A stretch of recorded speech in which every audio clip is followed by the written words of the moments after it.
Good afternoon everyone, মৌসুমি লাইফস্টাইলে আরও একটি ব্লগে তোমাদের স্বাগত। আর আজকে স্নান টান হয়ে গেছে, আমি দুপুর থেকে আমার ব্লগটা স্টার্ট করছি। আমার চোখ মুখের অবস্থা দেখেছো? চোখটা ফুলে গেছে। রাত্রে আমরা প্রায় একটা থেকে দুজনে বসে বসে গল্প করছি। তোমার দাদার পেটে ব্যথা, মানে তলপেটে যেটা যন্ত্রণা হচ্ছিল, ওরও শরীর খারাপ। আর আমার হাতে এত যন্ত্রণা হচ্ছে ঘুমাতে পারছি না। দুজনে রাত 1টা থেকে 4টে 4:30 অবধি বসে গল্প করেছি।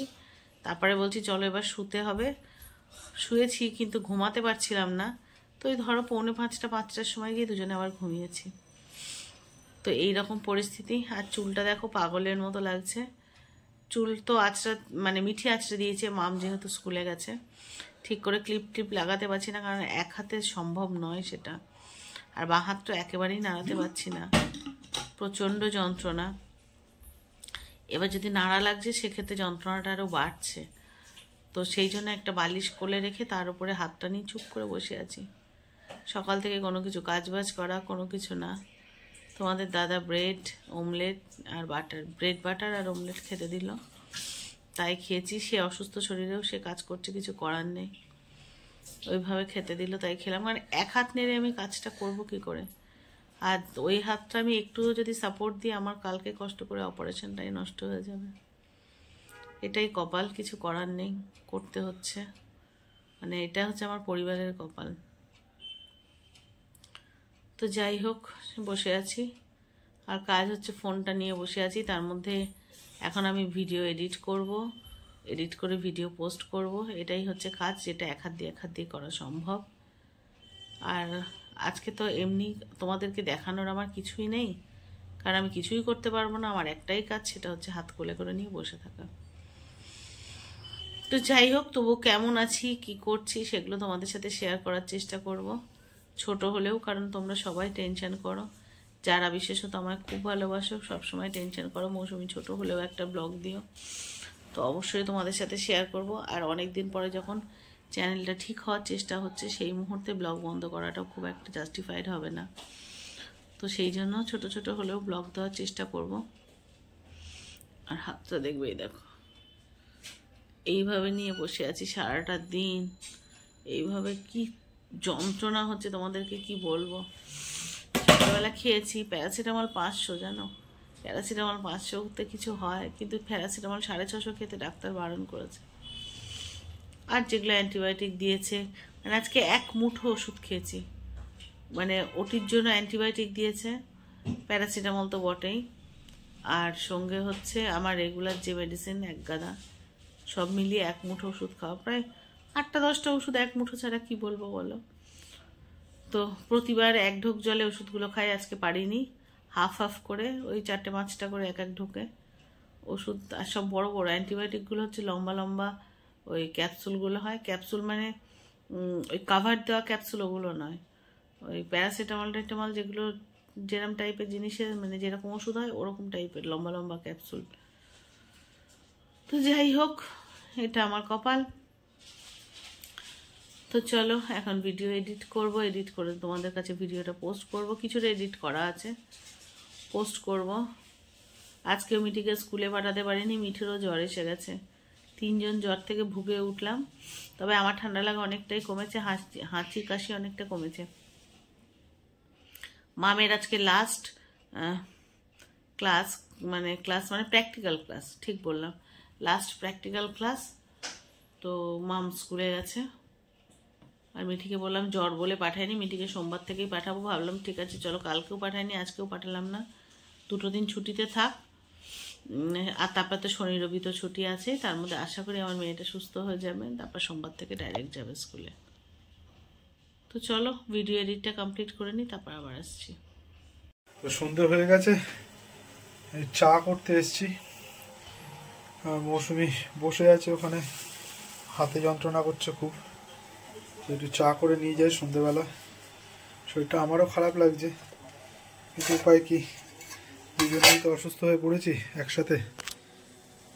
মেয়েদের ওপর কত চাপ দেবো। যাই হোক, একদিকে দুধ বসিয়েছি আর একদিকে চা বসিয়েছি। আর এই যে এদিকে দুধ বসিয়েছি। তো চলো চাটা হয়ে যাক, খাওয়া হয়ে গেলে আবার তোমাদের সাথে ফিরে আসছি। এই যে বসে আছে, হ্যাঁ এখন হাত নিয়ে বসে আছে কোনো রকম ভাবে বসে আছে। কি যন্ত্রণা করছে? আরে বল বাম করতে বলেছে কিন্তু হাতে পাচ্ছি না, তাই এইটা দিয়ে এই হাত দিয়ে এই হাতটা চেপে করার চেষ্টা করছি। বেশি জোরে করো না, আজকের দিনটা রাখো। আজকে থেকে তো শুরু করতে বলেছে। ঠিক আছে থাক, বেশি জোর দিও না, ওখানে আবার ব্লিডিং ফিডিং হলে মুশকিল আছে। কালকে ডায়ালিসিসে যাবে যখন, ওখানে স্যার বলে দিলে বলটা সাথে করে নিয়ে যাবে, বলটা সাথে করে নিয়ে যাবে স্যার। এই হাতটাকে চেপে চেপে আস্তে আস্তে করো, আস্তে আস্তে করো। তো এই অবস্থা দেখতেই পাচ্ছ, ব্যথা হচ্ছে, প্রচন্ড যন্ত্রণা করছে। হ্যাঁ হাতে যন্ত্রণা করছে খুবই। হ্যাঁ ওদিকে চা বসানো আছে, চলো চাটা নামিয়ে নি। আমি কিছুক্ষণ বাদে যাব পড়তে।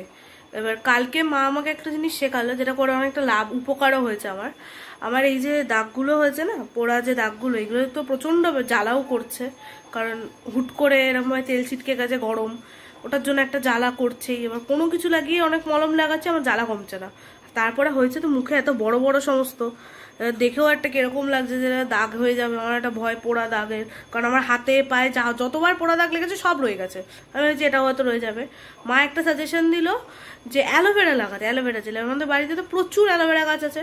বললাম ঠিক আছে ট্রাই করেই দেখি একবার, তোমাদের দেখাই। দাঁড়াও, এই দেখো, এই যে একটুখানি নিয়েছি, জাস্ট এই খোসাটুকু ছাড়িয়েছি, সাইডে রয়েছে।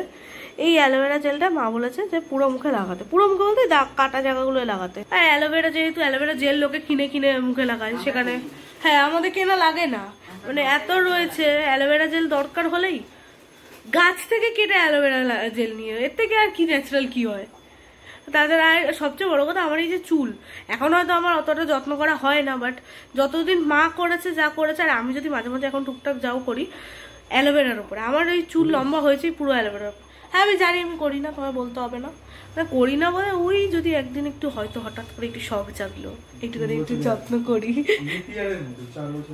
বাপি বলছে লিপিয়ারের মতো 4 বছরে একবার। না না, অত 4 বছর আগে আমি মোটেই পারতাম না, তখন মা করে দিত, সব মাই করতো, আমার দ্বারা হয় না সত্যি বলতে। খুব একদিন হয়তো হাতে অনেক সময় খুব ইচ্ছা হয়েছে একটু করি, একটু স্কিনকে। হ্যাঁ মিঠির তো তোমরা চুল দেখেছো, মিঠির সুন্দর সুন্দর গোছ রয়েছে চুলে, আর চুলে এখন দেখে কিন্তু ওয়েভি লাগে অনেকটা। ওর চুল ছিল পুরো মানে টেলিফোনের তারগুলো যেরকম রিং হয়, ও হয়েছিল যখন ওরকম পুরো পুরো, হ্যাঁ ওরকম ছিল পুরো। ওরা এখন ওই অ্যালোভেরা লাগিয়ে, মা অ্যালোভেরা দই ডিম কত কিছু সব দিয়ে, তখন এত ইরিটেটিং লাগতো না, মা যখন দিত প্যাচ প্যাচ করছে, ভালো লাগছে না, কি বিচ্ছিরি গন্ধ। বাপি আরে শশা দেয়নি, হ্যাঁ বাপি শুধু বাপি বলি কি করছে এটা, এই গন্ধ বেরোচ্ছে। তো আমি বলছি তুমি তোমার ওরম গন্ধ লাগছে আর আমার মাথায় লাগানো, ভাবো আমার কিরম গন্ধ লাগছে। এই সব হ্যাঁ লাস্ট 1 বছর ধরে আর হয় না, মা পাশ থেকে বলছে যে লাস্ট 1 বছর অসুস্থ হয়ে আর হয় না। হ্যাঁ মা অসুস্থ হওয়ার পর থেকে এগুলো কমে গেছে, চুলের যত্ন পুরো চলে গেছে আমার। ওই যেটা আছে গড গিফটেড যেটুকু রয়েছে ওইরকমই থাকে, জাস্ট নিজের মধ্যে একটু শ্যাম্পু কন্ডিশনার এইসবই করি, আরও কিছু করি না। তবে হ্যাঁ আমি ওই স্ট্রেটনিং কিছু করি না, যেহেতু আমার চুলে ওই জন্য মানে ড্যামেজটা হয় না, যেটুকু যা হয় ওই ধুলো পড়ে ময়লা পড়ে, সেটার জন্য তো শ্যাম্পু করি, কন্ডিশনার দিই, সিরাম লাগাই, ব্যাস এই আমার চুলের যত্ন এইটুকুতেই। তেল দিতে পারি না আমি, আমার চোখ পুরো ফুলে টুলে যায়। আমার ডাক্তারেরই বারণ, হোমিওপ্যাথি ডাক্তার দেখিয়েছিলাম, বারণ করে দিয়েছিল তেল লাগাতে, আমি পারি না তেল দিতে। এই হচ্ছে ব্যাপার। এখন এই যে এই অ্যালোভেরা এই জেলগুলো এই সমস্ত কাটা কাটা জায়গাগুলোতে, সমস্ত জায়গা কাটা কাটা মানে পোড়া পোড়া জায়গাগুলোতে সব দেবো। তো চলো আবার পরে দেখা হচ্ছে। বলবে তোমাদের, বলো কি হয়েছে মেয়েটা? তোমাদের কার কার সত্যি হয়েছে আমার সেটা। আর জানো আমার আজকে দুপুরে মা মাছ খাইয়েছে, মাছ খেতেই ভালো লাগছিল না, মুখ দিত বলে। মাছ খেতে হবে না, এত বড় বড় ওষুধ খাচ্ছ, ওষুধ খেলে শরীর উইক হয়ে যায় না? তোমরাই কমেন্ট করে বলো যে এই অবস্থায় মিঠির মাছ খাওয়া উচিত কি না। আবার শুশু করছিস কেন? ফুচকা এখন ফুচকা খায় জ্বরের মধ্যে? দুধ খেয়েছো না এই মাত্র?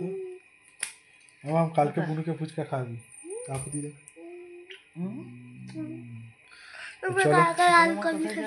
ফুচকা খেতে পছন্দ করো কমেন্ট করো।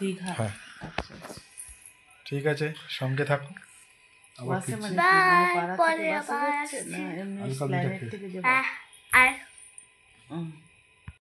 দেখ, এই যে মাম স্কুল থেকে আসার সময় এই আলু কাবলি নিয়ে এসছে ওর বোনের জন্য।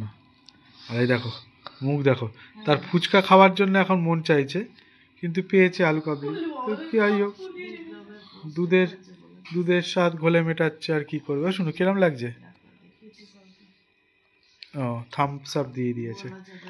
দারুণ দেখতে হয়েছে কিন্তু, না শুনো, হেভি দেখতে হয়েছে। আর এটা এই মুখ তিতো তিতো ভাবে না, আলু কাবলিটা হেভি লাগবে খেতে, তাই না? এই হাঁকার তুই কি মেয়ে, তুই কি মেয়ে, কি মেয়ে, কি মেয়ে, কি মেয়ে, কি মেয়ে, দুষ্টু? না না না না না, তিতো মেয়ে। তাহলে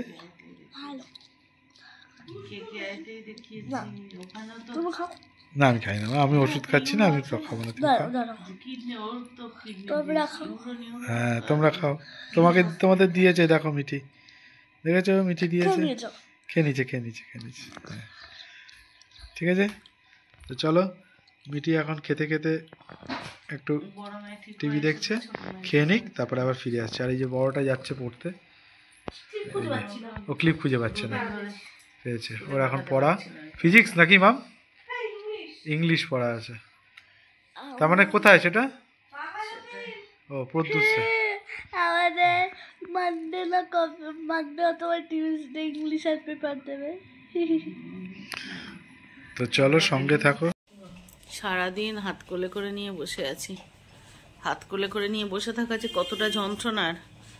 কাজ করা একরকম, আর কাজ না করে হাত কোলে নিয়ে বসে থাকা, এইভাবে হাত নাড়তে পারছি না, কি যন্ত্রণা করছে। এমনি পুরো ঠিক আছে, কিন্তু হাতের যন্ত্রণায় পাগল হয়ে যাচ্ছে। একটা যদি পেইন কিলার খেতে পারতাম মনে হচ্ছে। আবার ভাবছি পেটে যখন অত বড় ওটিটা হলো নেফ্রোক্টমি, তখনও তো কোনো ওষুধ খাইনি না, পেইন কিলার খাইনি, ওষুধ খাইনি কতটা ভুল, কারণ অ্যান্টিবায়োটিক তো খেতেই হয়েছে, নাহলে স্টিচ শোকাবে কী করে। আর যে মিঠি পড়তে বসেছে,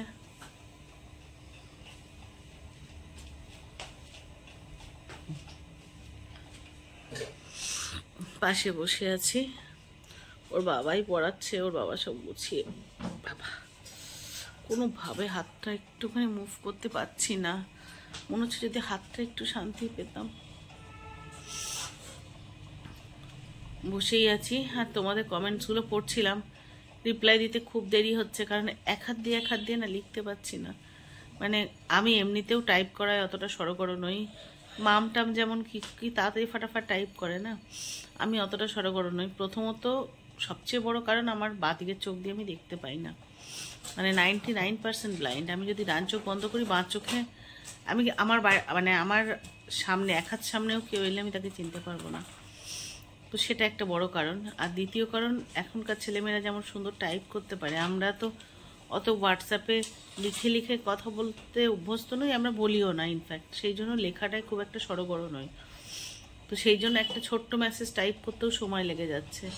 আর অন্য সময় হলে কি হয়, বাঁ হাতে ফোনটা ধরে ডান হাতে টাইপ করি, আর এটা ডান হাতে সামনে রেখে টাইপ করছি। কিন্তু ভালো লাগছে প্রতি মুহূর্তে এটা ভাবতে যে প্রতিটা মানুষ কতটা প্রে করছো আমার জন্য, কতটা ভালোবাসো, প্রত্যেকে এত মানে সুন্দর করে কমেন্টস করছো, এমন সুন্দর করে আমার পাশে আছো। জানো তো, যখন মানুষের গণ্ডিটা ছোট হয়ে যায় না, তখন হয়তো সে বৃহত্তর গণ্ডির খোঁজ পায়। তো আমার এই 4 জনের ছোট্ট সংসারের মধ্যে থেকে আমি যে বৃহত্তর গণ্ডির খোঁজ পেয়েছি, তোমাদের মতো এত বড় একটা পরিবার পেয়েছি, এটা আমার কাছে অনেক অনেক পাওনা। যাই হোক, শুধু এটুকুই বলবো, তোমরা আমাকে ঠিক এইভাবেই ভালোবেসো, ব্যাস, আর কিচ্ছু চাই না। এটাই অনেক অনেক অনেক বড় পাওনা। চলো মিঠিকে পড়াতে, ওই যে বাবা চলে এসেছে, বাবা টুকটাক কাজ করছিল, চলে এসেছে।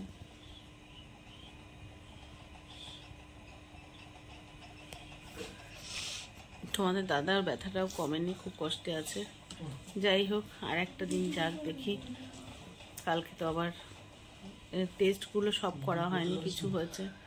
কালকে আবার আমি ডায়ালিসিসে যাব, তখন যদি ডাক্তারের কাছে আরেকবার একটু চেক আপ করে নেই, দেখা যাক। চল মিঠি পড়ে নিক, তারপরে আমি আবার আসছি। খেয়ে দিয়ে চলে এসেছি বিছানায়, পাচ্ছি না বুঝেছো। কালকে ডায়ালিসিস, দেখো চোখ মুখ ফুলে গেছে। এবার অ্যান্টিবায়োটিক ভারী ভারী পড়ছে বলে অনেক কিছু প্রবলেম হচ্ছে, মানে যার জন্য জলটাও স্টোরেজ হয়ে যাচ্ছে। ভারী ভারী অ্যান্টিবায়োটিক তো খুব কড়া ডোজে, আমি যতই সাবস্টিটিউট ওষুধ টষুধ খাই তাতেও কিছু প্রবলেম এসে যাচ্ছে। তাহলেও আমি ভালো আছি। একটু একটু করে মানে ইয়ে করতে হবে, বলো, রিকভার করতে হবে, ভয় পেলে চলবে না। আর জানো, তোমাদের সাথে একটা খুব সুন্দর খবর শেয়ার করি। আমি যখন নেফ্রোক্টমি হয়েছিলাম, তো আমার পাশের বেডে একজন নেফ্রোক্টমি হয়েছিল। তো নেফ্রোক্টমি আমার ক্ষেত্রে যেটা হয়েছিল, আমার তো টিউমার ছিল, তো টিউমারটা বাদ দিয়ে মানে টিউমারটার জন্য আমার কিডনিটা বাদ গেছিলো। আর আমার পাশের বেডে যে ছিল সে তার দিদিকে কিডনি দিয়েছিল, মানে তার দিদি ট্রান্সপ্ল্যান্ট হয়েছিল। মেয়েটার বয়স খুবই কম, বছর 30-31 বয়স হবে। আমি সোশ্যাল মিডিয়া বলে নামটা এ করছি না, কিন্তু সেখান থেকে ওর সাথে আমার খুব ভালো পরিচয় হয়ে যায়। এবং ওদের বোনের মধ্যে এত ভালো সম্পর্ক, নিজের দিদিকে কিডনি দিয়েছিল অতটুকু কম বয়সে মেয়েটা। তো ওর সাথে আমার খুব ভালো সম্পর্ক, ফোনে সবসময়, তারপর থেকেই যোগাযোগ, সেই ফেব্রুয়ারি মাস থেকে টিল নাও। ও আমাকে নিজের দিদির মতো বলে। আমার একটা কপাল খুব ভালো জানো, হয়তো মানে তথাকথিত রক্তের সম্পর্কের লোক না দেখলেও আমার সঙ্গে যাদের সম্পর্ক তৈরি হয়, আত্মার সম্পর্কে যাদের সাথে আমার আত্মীয় তৈরি হয়, তাদের সাথে আমার সম্পর্কগুলো নষ্ট হয় না। তো সে আমাকে খুব ভালোবাসে, ও আমাকে নিজের দিদির মতোই দেখে। আজকে বলছিল যে দিদি তুমি কবে আসছো, অনেকদিন আসছো না, তোমার শরীর ভালো নেই, কবে থেকে আসবে বলছো, কবে আসছো বলো। মানে ওর বাড়ি হচ্ছে হলদিয়ায়। ওর যে দিদিকে ও কিডনি দিয়েছিল, বলছে তুমি জানো না দিদি, আমার দিদি কতটা অ্যাক্টিভ হয়ে গেছে। মানে ও দিদির প্রশংসা করছিল যে দিদি, ডায়ালিসিস যারা নেয় না তাদের একটা কালো স্পট পড়ে যায় চোখে মুখে, তা বলছে দিদির আবার গায়ের রং খুলে গেছে, চুল সুন্দর ভালো, মাথায় চুল হয়েছে। আমাদের চুল ওঠে খুব, ডায়ালিসিস নি বলে খুব চুল ওঠে। তো বলছে দিদির মাথায় চুল হয়েছে, দিদি কত সুন্দর দেখতে হয়ে গেছে। আর দিদি এত অ্যাক্টিভ হয়ে গেছে, ছুটে দৌড়ে সব কাজ করছে। মানে ফেব্রুয়ারি মাসে ওর দিদির ট্রান্সপ্ল্যান্ট হয়েছে। বলছে এ মাসেও রিপোর্ট এসছে 0.8 ক্রিয়েটিনিন, এত ভালো ভালো রিপোর্ট আসছে। বলছে দিদি খোঁজ নিচ্ছে যে মৌসুমীদিকে বল কবে আমাদের বাড়ি আসবে। আছি দাঁড়াও, আমি একটু সুস্থ হয়নি, ইচ্ছা আছে এই শীতের মধ্যে একবার যাব হলদিয়া। তো 1-2 দিন যদি আমার শরীর পারমিট করে আমি ওদের বাড়ি যাব। এত ভালো একটা সম্পর্ক হচ্ছে, আর শুনে না আমার এত ভালো লাগছিল। আমি সুস্থ হইনি তো কি হয়েছে, আমার ট্রান্সপ্ল্যান্ট হয়নি তো কি হয়েছে, আমার পরিচিত একটা মানুষ ট্রান্সপ্ল্যান্ট হয়ে এত ভালো আছে, শুনে খুব ভালো লাগছিল, খুব ভালো লাগছিল। এবার রাত্রেবেলা গল্প করছিলাম, তো রাত 9টা 9:30। তো আমি বললাম যে দিদিকে বলো একদিনকে ফোন করতে। ওর দিদির সাথে কথা হয় খুব কম, কিন্তু ওর সাথে আমার রেগুলার বেসিসে কথা হয়। তো ওই রাত্রেবেলা বলে আমি বললাম ঠিক আছে আজকে আর না, পরে এক সময় বলো দিদিকে ফোন করতে। শুনে খুব আনন্দ হচ্ছিল। তো এই আসলে কি, আমার যেগুলো ভালো লাগা মন্দ লাগা আমি সব শেয়ার করি। তো এই একটু আগেই গল্প হচ্ছিল, তো ওর সাথে এই ভালো লাগাটাও তোমাদের সাথে একটু শেয়ার করলাম। সেই থেকে মনটাও খুব ফুরফুরে আর ফ্রেশ হয়ে আছে। লড়াই করলেও জেতা যায়। ওর দিদিও 1 বছর কিন্তু ডায়ালিসিস নিয়েছিল, তারপরে গিয়ে ওর দিদি মাঝখানে কিন্তু অনেকবার অসুস্থ হয়ে গেছে, আবার ঘুরে দাঁড়িয়েছে। এই করতে করতে মানে ফাইনালি ওদের আর কি টেস্ট ফেট সব কিছু করতে করতে একটু তো সময় লেগেছে না, ম্যাচিং হয়ে সব কিছু করতে করতে তারপরে গিয়ে ট্রান্সপ্ল্যান্ট হয়েছে, এবং সে এখন এতটাই ভালো আছে। যাই হোক, চলো, অনেক রাত হয়েছে, কাল সকালে ডায়ালিসিস আছে, তো ভোরবেলায় উঠতে হবে। এই হাত নিয়ে যাওয়া খুবই যন্ত্রণাদায়ক, তবুও আমায় যেতে হবে। আজকে ঘুমিয়ে পড়বো এক্ষুনি। তো চলো, ব্লগটা এখানেই শেষ করি। সবাই যে যেখানে আছো ভালো থেকো, সুস্থ থেকো। আর যদি নতুন কোনো বন্ধু আমার চ্যানেল ভিজিট করে থাকো, প্লিজ চ্যানেলটা সাবস্ক্রাইব করে পাশে থেকো।